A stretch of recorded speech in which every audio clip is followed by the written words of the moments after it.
Hi. Skin lightning cream நீங்க use பண்றவங்களா? அப்ப கண்டிப்பா உங்களுக்கு தாங்க இந்த வீடியோ. மிஸ் பண்ணாம பாருங்க.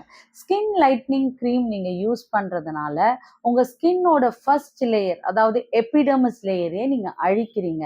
அது மட்டும் இல்லாம தொடர்ச்சியா இத யூஸ் பண்ணும்போது, ஸ்கின் தின்னிங் ஆக ஆரம்பிக்கும். இது மட்டும் இல்லங்க, ப்ரொலாங்க்ட் யூசஸ்னால ஸ்கின் கேன்சர் வர்றதுக்கு நெறைய சான்சஸ் இருக்கு.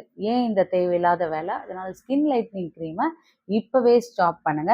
நீங்க டஸ்கி ஸ்கின்னா இருந்தீங்கன்னா, டஸ்கி ஸ்கின் தான் இருக்கிறதுலயே அழகான ஸ்கின். அத எப்படி மெயின்டெயின் பண்றது? ஃபேர் ஆகாம உங்க ஸ்கின் டோன எப்படி மெயின்டெயின் பண்றது? நல்ல ஒரு ஃபேஷியல் எடுத்துக்கலாம். நெறைய கிரீம்ஸ் இருக்கு. நெறைய சீரம்ஸ் இருக்கு.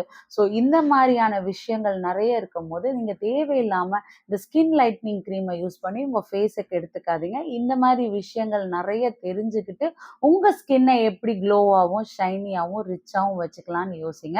ஸோ இந்த மாரி இன்ஃபர்மேஷன்ஸ்க்கு நம்ம சேனல ஃபாலோ பண்ண மறந்துறாதீங்க.